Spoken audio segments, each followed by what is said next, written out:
దేవునికి స్తోత్రములు. వాక్య భాగం యోహాను సువార్త 5వ అధ్యాయం 16వ వచనం. ఈ కార్యములను విశ్రాంతి దినమున చేసినందున యూదులు యేసును హింసించిరి. ఆమేన్.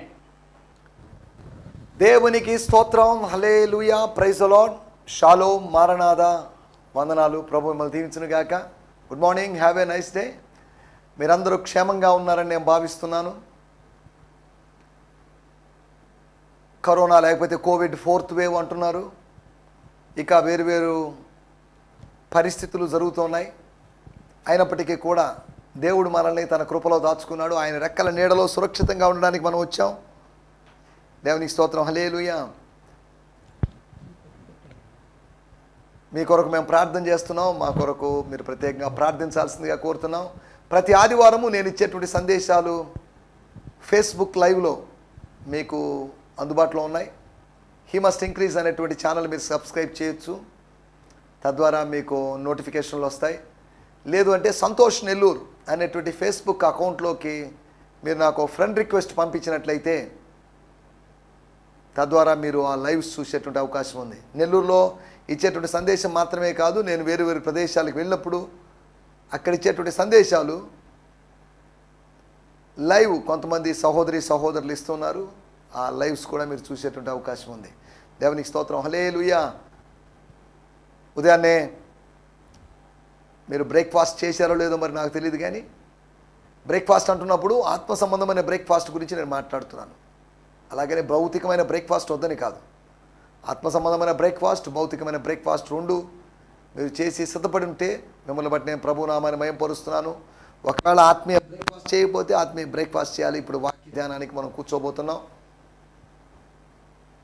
లేదు అంటే ఈ సందేశం తర్వాతైనా 26 నిమిషాల ధ్యానాలు మీకు సరిపోలేదు అనుకుంటే మీరు మరికొద్దిసేపు కూర్చొని దేవుని సన్నిధిలో కూర్చొని దేవుని వాక్యం ధ్యానించుకోవచ్చు. యవనస్తులు వాళ్ళకి ఆకలి ఎక్కువ, బలవంతులు కనుక వాళ్ళు ఎక్కువ తినే అవకాశం ఉంది. పెద్దవాళ్ళు నాకు కాదు, ఆత్మ సంబంధంగా ఎప్పుడు యవనములోనే ఉండాలి. అలా ఉండి దేవుని వాక్యాన్ని అధికంగా భుజిస్తూ ఉండాలి. నేను నా యవన కాలంలో ఉన్నప్పుడు మంచి ఎక్సర్సైజ్, బాడీ బాగా ఎక్సర్సైజ్ చేస్తూ తిరుగుతున్న వయసులో ఇంచుమించు ఒక 15-20 బోండాలు అలా తినేసేవాడిని. కానీ ఇప్పుడు పెద్దవాళ్ళం అయిపోయాం, వయసు పెరిగింది, ఇప్పుడు అని తినలేని పరిస్థితి. అప్పట్లో తింటున్నాం, అలా పని చేస్తున్నాం, స్విమ్మింగ్కి వెళ్తున్నాం, రన్నింగ్కి వెళ్తున్నాం, తింటున్నటువంటి పొందుకుంటున్న శక్తిని మనం పోగొట్టుకుంటున్నాం. ఇలా జరుగుతున్న పరిస్థితులు. కానీ రోజులు మారిపోయినాయి, పరిస్థితులు కూడా మారిపోయినాయి. వయసు పెరుగుతుంది, మన మరణంకి దగ్గర పడుతున్నాం, ప్రభు రాకడ దగ్గర పడుతున్నాం. కనుక బ్రేక్ఫాస్ట్ అనేది అతి ప్రాముఖ్యమైన ఆహారము అని వైద్యులు తెలియజేస్తున్నారు. బ్రేక్ఫాస్ట్ అనేది బ్రెయిన్ ఫుడ్ అట. కనుక మీరు వీలైనంత వరకు బ్రేక్ఫాస్ట్ 8 గంటలలోపు బ్రేక్ఫాస్ట్ చేయడానికి ప్రయత్నం చేయండి. బ్రేక్ఫాస్ట్ మిస్ చేస్తే, లంచ్ మిస్ అయినా పర్లేదు, కానీ రాత్రి భోజనం మిస్ అయినా పర్లేదు, కానీ బ్రేక్ఫాస్ట్ మాత్రం మిస్ చేయకూడదని అంటున్నారు. అలాగైతే ఆత్మ సంబంధమైన బ్రేక్ఫాస్ట్ మనం మిస్ కాకుండా మనం జాగ్రత్తగా ఉండాలి. చైనా దేశపు ఒక మిషనరీ, వాంగ్ అనేటువంటి మిషనరీ, ఆయన చెప్పినట్టు మాట ఏంటంటే, తన జీవితంలో అనేక సంవత్సరాల ఆత్మీయ ఎదుగుదల గుర్తించినప్పుడు ఆయన తీసుకున్న తీర్మానం ఏంటంటే, నో బైబిల్ నో బ్రేక్ఫాస్ట్. అనగా బైబిల్ చదవకపోతే ఈరోజు బ్రేక్ఫాస్ట్ చేయండి నేను.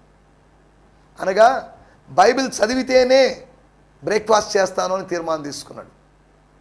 అలాగే దేవుని సేవకులైన వారు దయచేసి జ్ఞాపకం చేసుకోండి, అటువంటి ఒక నినాదం, అటువంటి ఒక స్లోగన్, అటువంటి ఒక motto, no ministry no food, no meals, no lunch, no dinner అన్న విధంగా తీర్మానం తీసుకోవాలి.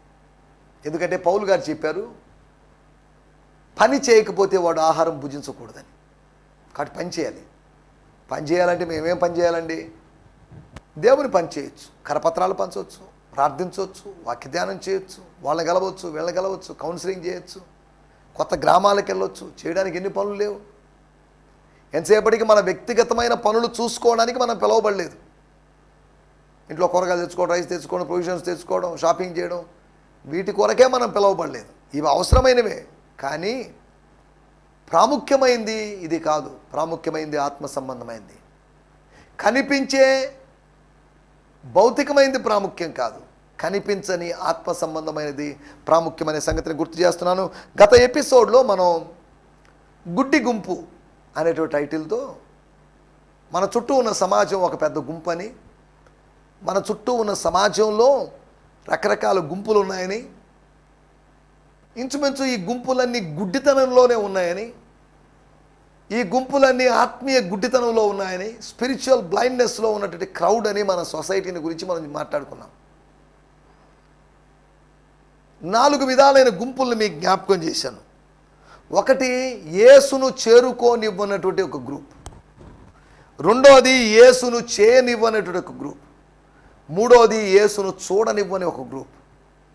నాలుగవదిగా, యేసును చెప్పనివ్వని గ్రూప్. ఆయన నోరు తెరిచి ఏదో చెప్పబోతుంటే వీళ్ళందరూ కేకలేస్తున్నారు. వాళ్ళ కేకలే, దుష్టుల కేకలే గెలిచాయి. దుష్టులే గెలిచారు. దుష్టుల కేకలు కొంతకాలం గెలుస్తాయి, కానీ నీతిమంతుని మౌనం ఒకరోజు గెలుస్తుంది.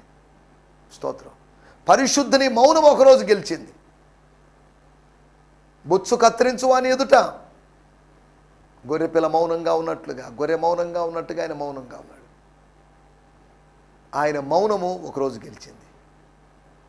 కొన్ని సంవత్సరాల క్రితం మత సంబంధమైన ప్రజల యొక్క కేకలు గెలిచి ఉండొచ్చు, కానీ కొంతకాలానికి మనుష్య కుమారుడైన యేసు యొక్క మెస్సియా యొక్క మౌనం గెలిచింది. అనగా కేకల ద్వారానే కాదు, మౌనం ద్వారా కూడా గెలవచ్చు. అందుకని అక్కడక్కడ మౌన ప్రదర్శనలు చేస్తుంటారు. ఏ అల్లరి లేకుండా డౌన్లు, జిందాబాదులు, వర్ధిల్లాలి, నశించాలి అనేవి లేకుండా మెల్లగా మౌన ప్రదర్శనలు చేస్తుంటారు. దీని ద్వారా పబ్లిక్కి ఎటువంటి డిస్టర్బెన్స్ ఉండదు. కానీ ఆనాటి ప్రజలు రెచ్చిపోయి, రేగిపోయి, సిలువేయండి, సిలువేయండి, సిలువేయండి, ఇంకా వేరే నినాదం లేదు. వాళ్ళ దగ్గర ఒకటే స్లోగన్ ఉంది, క్రూసిఫై హిమ్, క్రూసిఫై హిమ్. అయ్యా ఎందుకు అవన్నీ వద్దండి, మాకు దయచేసి వివరణలు అడుగు, చంపేసేయండి, సిలువేసేయండి. అదేంటయ్యా బాబు, మీ రాజు కదా. హలో సార్, ఆపండి సార్, మా రాజు ఏంటి సార్? ఆయన మాకున్నది ఒకే ఒక రాజు, సీజర్. కైసర్ అనేటువంటి రాజు ఉన్నాడు, సీజర్ అగస్టస్ అనేటువంటి రాజు ఉన్నాడు. అంతవరకే కానీ మాకు వీళ్ళు ఈయనేందండి రాజు మాకు? ఇతను దేవదూషణ చేసేవాడు, ఇతను పాపల స్నేహితుడు, ఇతడు వంచకుడు, కాబట్టి ఈయన మా స్నేహితుడు కాదు, సిలువేయండి, సిలువేయండి, ఇంకేం మాట మాట్లాడి. ఆ ప్రకారం ఈ యెషువా మెస్సియా అనగా యేసు క్రీస్తుని వదిలేస్తాం. నో, కుదరదు. అవసరమైతే మీరు అంత విడిపించాలనుకుంటే బరప్పాని విడిపించండి, కానీ ఇతన్ని విడిపించొద్దు అని ప్రజలందరూ కేకలు వేశారు. వాళ్ళ కేకలు గెలిచాయి అని రాయబడిన మాటలు మనం చూసుకున్నాం. యేసును నోరు తెరవనివ్వలేదు, యేసును చెప్పనివ్వనటువంటి ఒక గుంపు, అనగా యేసు మాట విననివ్వని గుంపు, యేసును చేరుకోనివ్వని గుంపు, యేసు ప్రభుని చేయనివ్వని గుంపు, యేసు ప్రభుని చూడనివ్వని గుంపు. ఈ గుంపులతో డేంజర్. కొరింథీ సంఘంలో కూడా గుంపులు ఉన్నాయి. పౌలు గుంపు, పాల్స్ గ్రూప్ ఒకటి ఉంది. ఫాల్స్ గ్రూప్ కాదు, పౌల్ అపోజిల్ పాల్స్ గ్రూప్. తర్వాత అపోలో గ్రూప్ ఒకటి ఉంది. కేఫా లేకపోతే సీఫస్ లేదంటే పీటర్ గ్రూప్ ఉన్నారు. మేము పీటర్ పాస్టర్ వారి వైపు ఉంటాం. మేము కొత్తగా వచ్చినట్టు జూనియర్ పాస్టర్ గారు పౌల్ పాస్టర్ గారి గ్రూప్లో ఉంటామని. కొంతమంది ఉన్నారు స్కాలర్ అయినటువంటి, విద్వాంసుడైనటువంటి, లేఖనముల్లో ప్రవీణుడైనటువంటి అపోలో గ్రూప్ అన్నారు. ఇవన్నీ విని బాధపడి పౌల్ గారు చెప్పారు, అసలు ఏంటి ఇవన్నీ, ఏంటి గ్రూపులు, సంఘాల్లో గ్రూపిజం ఏంటి, సంఘములో కులతత్వం ఏంటి, కొరింథీ సంఘములో కులతత్వం ఏంటి, పరిశుద్ధుల సంఘాల్లో కులతత్వం ఏంటి, మొదటి శతాబ్దపు సంఘంలో కులతత్వం ఏంటి. Stop this non sense. ఈ నాన్ సెన్స్ ఉండడానికి వీల్లేదు మన సంఘాల్లో. ఇది సెన్స్ కాదు, నాన్ సెన్స్. సంఘాల్లో స్పిరిచువల్ సెన్స్ ఉండాలి, కానీ నాన్ సెన్స్ ఉండకూడదు. ఇది విచారకరమైనటువంటి విషయం. ఈ రోజుల్లో అనేక చోట డినామినేషన్లు ఉన్నాయి, అనేక చోట్ల మతాలు ఉన్నాయి, అనేక చోట కులాలు ఉన్నాయి. సంఘం ఇలా అయిపోయింది. ఇవన్నీ లేనిదే, వీటన్నిటికీ అతీతమైనదే దేవుని సంఘం అనే సంగతి గుర్తు చేసుకోవాలి. దేవునికి స్తోత్రం, హల్లెలూయా. మనం ఆలోచించాల్సిన మాట, లేకపోతే మన మూలవాక్యం యోహాను సువార్త 5వ అధ్యాయము 16వ వచనం. ఈ కార్యములను విశ్రాంతి దినమున చేసినందున ఈ కార్యములు విశ్రాంతి దినమున యేసు ప్రభువుల వారు చేసినందున యూదులు యేసును హింసించిరి. యూదులు యేసు ప్రభువుని హింసించిరి. హింసించిరి. స్తోత్రం. గత ఎపిసోడ్లో కూడా నేను చెప్పాను, హింసించిరి కాదు, హింసించిరి తప్పు. దే బిగాన్ టు పర్సిక్యూట్, అనగా వాళ్ళు హింసించడం ఆరంభించారు. నేను చదువుతున్నాను. From the day forward the Jewish leaders began to persecute Jesus because of the things he did on the Sabbath. Sabbath రోజు అనగా శనివారం రోజు, కానీ ఆ రోజు చేస్తే అభ్యంతరం. వాళ్ళు నువ్వు ఏమైనా చేసుకో, ఏ రోజైనా చేసుకో, విశ్రాంతి దినం మాత్రం చేయకు. వాళ్ళ నియమం అది. అవును, దేవుడు చేయమని చెప్తే ఏ రోజైనా చేయాల్సిందేగా. యేసు దేవుని మాట వినాలా, లేకపోతే ధర్మశాస్త్రమో లేకపోతే మనుషులు నియమించిన నియమాల మాట వినాలా? తన్ను పంపిన వాని మాట అనేదే యేసుకు ప్రాధాన్యత. కానీ ధర్మశాస్త్రమో లేకపోతే ధర్మశాస్త్ర సమానమైనటువంటి యూదుల మత గ్రంథాలో, యూదా మత పెద్దలో, యూదా మత బోధకులో చెప్పిన విషయాలు యేసుకు ప్రాముఖ్యం కాదు. స్తోత్రం. మతాలు, లోకము, సమాజాలు చెప్తున్న విషయాలు మనకు ప్రాముఖ్యం కాదు. స్తోత్రం. యేసు చెప్పిన విషయమే మనకు ప్రాముఖ్యం. దేవుని స్తోత్రం. మన టైటిల్ హింసించబడినటువంటి యేసు. గత దినాల్లో మనం హింస నేపథ్యంలో యేసు అనేటువంటి వచనాన్ని ఆధారంగా చేసుకొని ఒక మెసేజ్ మాట్లాడుకున్నాం. మనం ఒక సందేశం ఇవ్వడం జరిగింది. హింసించబడినటువంటి యేసు. హింసించబడి ఆగిపోయిందని కాదు, హింసించబడుచూ ఉన్న యేసు. పాస్ట్ కంటిన్యూస్ టెన్స్, అనగా అప్పట్లో లేకపోతే ఆ రోజంతా లేకపోతే ఆ అద్భుతము తర్వాత అంతా హింసించబడుతూనే ఉన్నాడు. హింస వెంబడి హింస, శ్రమ వెంబడి శ్రమ. స్తోత్రం. కృప వెంబడి కృప కాదు, కష్టం వెంబడి కష్టం ఆయన అనుభవించాడు. ఆయన కష్టం వెంబడి కష్టం అనుభవిస్తే మనం కృప వెంబడి కృపను అనుభవిస్తున్నాం. మనం ఎవరు కష్టాల వెంబడి కష్టాలు అనుభవించడం లేదు. కష్టాల తర్వాత సుఖాలు వస్తున్నాయి, సుఖాల తర్వాత కష్టాలు వస్తున్నాయి. మన పని హాయిగా ఉంది, ప్రశాంతంగా ఉంది. పాత రోజుల్లో వాళ్ళలాగో లేకపోతే ప్రభువులాగో లేకపోతే యోబులాగో లేకపోతే భక్తుల్లాగా మనం కష్టపడడం లేదు, కష్టాలు అనుమతించడం లేదు దేవుడు. ఒకసారి ఊహించ చూడండి, ఒకేసారి ఆ ఇంట్లో జరిగినటువంటి మరణాలు. బిడ్డలందరూ చనిపోయారు. ఒక్క బిడ్డ చచ్చిపోతేనే ఎంత శాపనార్థాలు పెడతాం దేవుని. ఉన్నటువంటి 10 మంది బిడ్డలు చనిపోయారు. ఎంత విచారకరం. కుమారులు చనిపోయారు, కుమార్తెలు చనిపోయారు. పశు సంపద మొత్తం చనిపోయింది. ఎంత బాధ. ఆత్మీయుల్ని కోల్పోయాడు, ఆర్థిక వనరుల్ని కోల్పోయాడు. అయినప్పటికీ కూడా స్తోత్రం. ఒక భార్య మాత్రం మిగిలిందంతే. తానున్న ఇల్లు మాత్రం మిగిలిందంతవరకే. అయినా పర్లేదు, దేవుని స్తోత్రం. హల్లెలూయా. యెహోవా ఇచ్చాడు, యెహోవా తీసుకున్నాడు. నేను పొందుకుంది కాదు, నేను కష్టపడి సంపాదించిందంతా పోయిందే అని కాదు.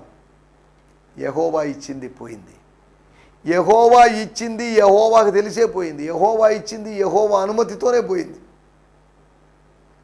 యెహోవా ఇచ్చి తీసుకున్నాడు అంటే మళ్ళా ఇస్తాడు, మళ్ళీ తీసుకునే అవకాశం కూడా ఉంది. అలాగని మళ్ళీ తీసుకున్న సందర్భం మనకు లేఖనాల్లో చూడలేము.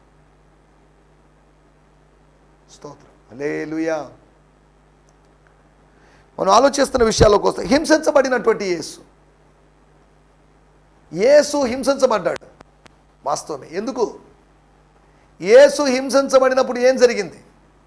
యేసు హింసించబడ్డాడు. అంతేకాకుండా అక్కడ రాయబడిన మాటలు ఆనాటి నుంచి లేకపోతే అప్పటి నుంచి యేసుని హింసించారు అని రాయబడింది.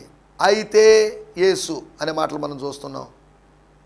తర్వాత 18వ వచనం చివరి భాగంలో రాయబడింది, ఇందు నిమిత్తం యూదులు ఆయనను చంపవలనని మరి ఎక్కువగా ప్రయత్నం చేసి, ప్రయత్నాలన్నీ విఫలమవుతున్నప్పుడు మరి ఎక్కువ ప్రయత్నం చేస్తున్నారు. అనగా మనం ఇక్కడ అర్థం చేసుకోవాల్సిన విషయం, యేసుకు శ్రమలు విస్తరించడం ఆరంభించినప్పుడు ఆయన భద్రత కూడా అనుభవించేటట్టు దేవుడు చేశాడు. శ్రమలు విస్తరించడం మాత్రమే కాదండి మాకు. 2 కొరింథీ పత్రిక 1వ అధ్యాయంలో అపోస్తలుడైన పౌలు అంటాడు, ఆదరణ కూడా విస్తరించింది. స్తోత్రం, హల్లెలూయా. అనగా దేవుడు కష్టమిస్తాడు, కష్టార్జితాన్ని అనుభవించేటట్టు చేస్తాడు. కష్టార్జితము అన్నారు, సుఖార్జితం కాదు, అది కష్టపడి ఆర్జించింది, సంపాదించింది. చెమట గార్చో లేదా కన్నీరు గార్చో సంపాదించింది, అది ఊటే వచ్చింది కాదు, అది లక్గా వచ్చింది కాదు, బై మిస్టేక్గా వచ్చింది కాదు, అది కష్టార్జితాన్ని బట్టి ప్రభువు ఇచ్చినటువంటి ఆ కాయబలాన్ని, ఖండబలాన్ని ఉపయోగించుకొని సంపాదించుకున్న కరెన్సీ, సంపాదించుకున్నటువంటి రైస్ బ్యాగ్స్ లేదా ఇంకేదైనా కావచ్చు. దేవునికి స్తోత్రం, హల్లెలూయా. మనం ఇక్కడ ఆలోచిస్తాం, హింసించబడిన యేసు హింసించబడ్డాడు. యేసు హింసించబడినప్పుడు ఏం జరిగింది అనే దాన్ని అర్థం చేసుకోవడానికి ఒక 4 ఉదాహరణలు మీకు జ్ఞాపకం చేస్తాను. మొట్టమొదటి విషయము, ఐజాక్ వాస్ పర్సిక్యూటెడ్, అనగా ఇస్సాకు హింసించబడ్డాడు. కారణం ఏంటంటే యేసు ప్రభు ఇస్సాకుకు సాదృశ్యంగా ఉన్నాడు. బలిపీఠం ఎక్కినటువంటి అబ్రహాము కుమారుడని ఇస్సాకులాగా దేవుని కుమారుడని క్రీస్తు బలిపీఠం ఎక్కాడు, సిలువ బలిపీఠం ఎక్కాడు. దేవుని స్తోత్రం, హల్లెలూయా. దేని గురించి రాయబడింది ఒక మాట చదువుకుందాం. గలతీయులకు రాసిన పత్రిక 4వ అధ్యాయము 29వ వచనం. అప్పుడు శరీరమును బట్టి yes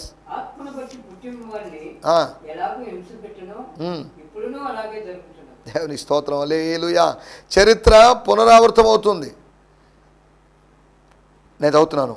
and just as the son of the natural world at the time harassed the son born of power of the Holy Spirit, so it is today. స్తోత్రం. అనగా ఆదికాండం 21లో జరిగినటువంటి స్టోరీ ఇప్పటికీ పునరావృతం అవుతుంది. అంటే ఏంటిది, దేని గురించి మాట్లాడుతుంది? ఇప్పటికీ జరుగుతుంది, ఓకే, దాని పక్కన అప్పట్లో ఏం జరిగింది, అర్థం చేసుకోవాలంటే ఆదికాండము 21వ అధ్యాయము 9వ వచనం. ఎస్,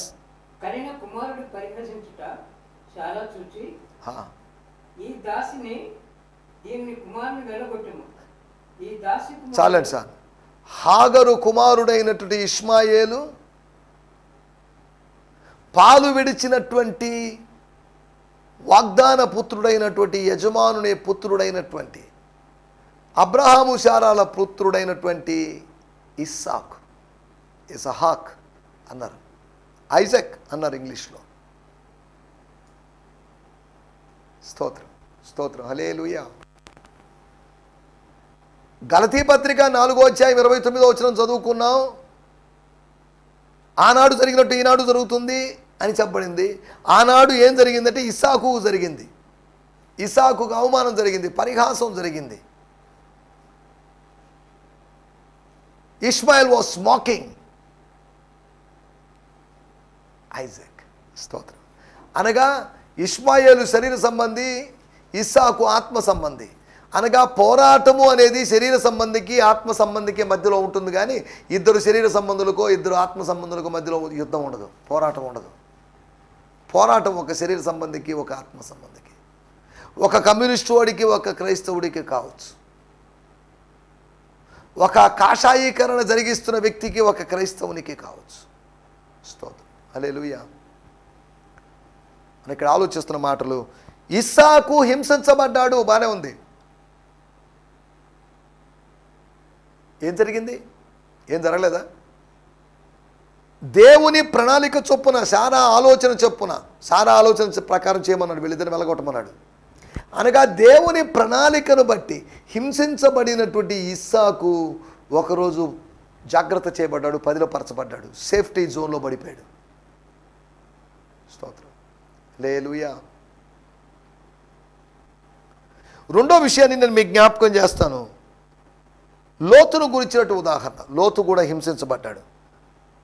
2 పేతురు పత్రిక 2వ అధ్యాయము 7-8 వచనాలు.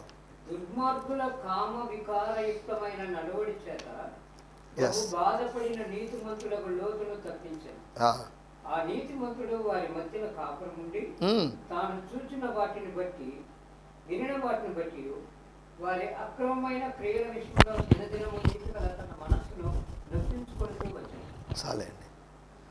7-8 వచనాలు నేను చదువుతున్నాను. Yet he rescued a righteous man, Lot, suffering the indignity of the unbridled lust of the lawless. 8 వచనం. For righteous Lot lived among them day after day, distressed in his righteous soul by the rebellious deeds he saw and heard. స్తోత్రం స్తోత్రం స్తోత్రం. 9వ వచనంలో రాయబడింది, if the lord యావే rescued Lot, he knows how to continually rescue the godly from their trials and to reserve the ungodly for permission on the day of judgment. స్తోత్రం హల్లెలూయా. అనగా లోతు సొదొమలో ఉండి శ్రమకు గురయ్యాడు. తన నీతి కలిగినటువంటి ఆత్మను, నీతి గల మనసును నొప్పించుకుంటూ వచ్చాడు. ప్రతిరోజు ఈ పని జరిగింది. అయ్యో, అనవసరంగా మా అంకుల్ గారు అబ్రాహాముని విడిచిపెట్టి వచ్చాం, ఇప్పుడు వచ్చి ఏమి సాధించాం? ఆత్మీయుని పోగొట్టుకుంటే చాలా వరకు మనం పోగొట్టుకుంటాం. శరీర సంబంధిని పోగొట్టుకుంటే మనకు ఆశీర్వాదాలు ఉన్నాయి, కానీ ఆత్మ సంబంధిని పోగొట్టుకుంటే మనకు అనర్థాలు, నష్టాలు ఉంటాయి. అబ్రహామును పోగొట్టుకున్న లోతును పోగొట్టుకోలేదు. అబ్రహాం లోతు కోసం పారిపోయేటట్టు చేసినట్టు తరిమినటువంటి అబ్రహాం. స్తోత్రం. ఆత్మ సంబంధి అనుబంధాన్ని తెంపుకోడు, కానీ ఆత్మ సంబంధి అనుబంధాన్ని బలపరుచుకుంటాడు. దేవుని స్తోత్రం హల్లెలూయా. మనం ఆలోచిస్తున్న విషయం ఒకటి, ఇస్సాకు హింసించబడ్డాడు. యేసు హింసించబడ్డప్పుడు ఇస్సాకు హింసించబడ్డాడు. స్తోత్రం. అలా హింసించబడి దేవుని ప్రణాళిక చొప్పున ఆయన ఆ హింస నుంచి బయటకు వచ్చేసాడు. రెండో విషయం మనం ఆలోచించిన విషయం, లోతును దేవదూతల సహాయముతో దేవుడు తప్పించాడు. దేవదూతల సహాయం దొరికింది, ఏంజలిక్ హెల్ప్ దొరికింది. ఒకటేమో ఇస్సాకు హింసించబడ్డాడు, దేవుని ప్రణాళిక చొప్పున తప్పించబడ్డాడు. రెండవది లోతు తప్పించబడ్డాడు, లేదా హింసించబడ్డాడు. దేనిలోంచి తప్పించబడ్డాడు అంటే, ఎలా తప్పించబడ్డాడు అంటే దేవదూతల యొక్క కాపుదల అనుకోవచ్చు, ప్రొటెక్షన్ కావచ్చు, దేవదూతల బయటికి తీసుకొని వెళ్ళడం ద్వారా. మూడో విషయం, దేవుని ప్రజలు వాళ్ళ పరిస్థితి ఏంటో ఆలోచిద్దాం. లూకా సువార్త 21వ అధ్యాయం 12వ వచనం. ఇవన్నీ జరగక మునుపు వారు మిమ్మల్ని బలత్కారంగా, బలవంతంగా, ఫోర్సిబుల్గా పట్టుకొని నా నామము నిమిత్తము మిమ్మల్ని రాజుల యొద్దకును అధిపతుల యొద్దకును తీసుకొని పోయి సమాజ మందిరములకును చెరసాలకును అప్పగించి హింసిస్తారు. మిమ్మల్ని హింసిస్తారు. రెండవ రాకడకు ముందుగా, సెకండ్ కమింగ్కు ముందుగా జరుగుతుంది. మిమ్మల్ని హింసిస్తారు. మొదటి శతాబ్దంలోని సంఘము హింసించబడింది. మొదటి శతాబ్దపు చివరి కాలంలో డొమిషియన్ చక్రవర్తి కాలమందు వాళ్ళు ఎంతో ఘోరమైన శ్రమల గుండా వెళ్ళారనే సంగతి చరిత్ర మనకు నేర్పుతున్న పాఠం. స్తోత్రం హల్లెలూయా.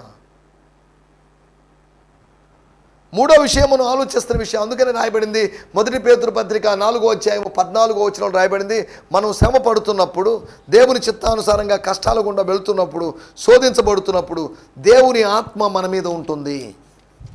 మొదటి పేతురు పత్రిక 4వ అధ్యాయం 14వ వచనం. If you are insulted because of the name of Christ, you are greatly blessed, because the spirit of glory and power, who is the spirit of God, rest upon you. క్రీస్తు నామము నిమిత్తము మీరు నిందల పాలై మహిమా స్వరూపి అయిన ఆత్మ అనగా దేవుని ఆత్మ మీ మీద నిలుచుచున్నాడు గనుక మీరు చాలండి. స్తోత్రం హల్లెలూయా. ఒకటి, దేవుని ప్రణాళిక చొప్పున హింసించబడిన ఇస్సాకు తప్పించబడ్డాడు. దేవదూతల సహాయం వలన లోతు తప్పించబడ్డాడు. మూడవదిగా దేవుని ప్రజలు ఎలా తప్పించబడతారు అంటే అక్కడ రాయబడింది, ప్రభు ఆత్మ, దేవుని ఆత్మ వారి మీద నిలవడం వలన. నాలుగో విషయం నేను చెప్పి ముగించేస్తాను. ప్రకటన గ్రంథం 12వ అధ్యాయము 13, 14 వచనాలు మనం గమనిస్తే స్తోత్రం. అక్కడ రాయబడిన మాటలు మనం ఆ అధ్యాయం మొత్తం వ్యాఖ్యానంలోకి వెళ్ళడం లేదు. ఆ అధ్యాయంలో ఈ పాయింట్ని మాత్రం తీసుకొని, అనగా హింస అనుభవాల్లో దేవుడు మనల్ని ఎలా భద్రపరుస్తాడు అన్నానికి మనం ఆలోచిస్తున్న మాటలు. ప్రకటన గ్రంథం 12వ అధ్యాయము 13, 14 వచనాలు. ఆ ఘట సర్పము తాను భూమి మీద పడద్రోయబడి ఉండుట చూచి ఆ మగ శిశువును కనిన స్త్రీని హింసించెను. Now when the dragon realized that he had been cast down to the earth, he set off in pursuit of the woman who had given birth to the man child. But the two wings of the great eagle were given to the woman so that she could fly and escape into the wilderness to her own special place, where she was nourished for a while and times and half a time away from the face of the dragon. స్తోత్రం, స్తోత్రం. నా మాటలు నేను ఇక్కడ ముగిస్తున్నాను. శ్రమల కాలములో పరిశుద్ధులు, శ్రమల కాలంలో సంఘం ఉంటుందా లేదా, సంఘం ఎత్తబడుతుందా అనే ప్రశ్నలకి ఇప్పుడు సమాధానం చెప్పేటటువంటి సమయం కాదు కనుక ఆమెకు 2 రెక్కలు ఇవ్వబడెను. ఆమె కోసం స్థలం సిద్ధపరచబడింది. నిర్ణయించబడిన స్థలానికి రెక్కల చేత ఎగిరి వెళ్ళిపోయిందనే మాట చూస్తున్నాం. అనగా దేవుడిచ్చినట్టు ఆశీర్వాదాల ద్వారా ఆమె భద్రపరచబడింది. స్తోత్రం, హల్లెలూయా. యేసు హింసించబడ్డాడు. శత్రువుల యొక్క పన్నాగాల్ని, ప్రయత్నాలని తిప్పికొట్టాడు. యేసుకు విరోధముగా రూపించబడిన ఈ ఆయుధం ఫలించలేదు. ఇస్సాకుకైనా, లోతుకైనా, దేవుని బిడ్డలకైనా, శ్రమకాలంలో పరిశుద్ధులకైనా కానీ వారికి విరోధముగా రూపించబడిన ఏ ఆయుధము వర్ధిల్లలేదనే సంగతిని జ్ఞాపకం చేస్తున్నాం. దయచేసి కళ్ళు మూసుకోండి, తల ఉంచండి, చిన్న ప్రార్థన చేస్తాం. పరిశుద్ధమైన మా దేవా, మీరు మాకు వినిపించిన మాటల కొరకే మీకు వందనం చేస్తాం. మీరు మమ్మల్ని ఎలా తప్పిస్తారు అనే విషయాలు మేము అర్థం చేసుకున్నాం. దేవా మీకు వందనాలు. హింసించబడిన యేసు అనే టైటిల్ ప్రకారం లోతు, ఇస్సాకు హింసించబడ్డారు. ప్రభా మీకు వందనాలు. వారికి ఇచ్చినట్టు ఆశీర్వాదాలను బట్టి మీకు వందనం చెల్లిస్తాం. యేసుక్రీస్తు నామములోనే ప్రార్థించగలుగుతున్నాం పరమ తండ్రి, ఆమేన్, ఆమేన్. దేవునికి స్తోత్రం. మీ అందరికీ వందనాలు. ప్రభు మిమ్మల్ని దీవించునుగాక. హల్లెలూయా.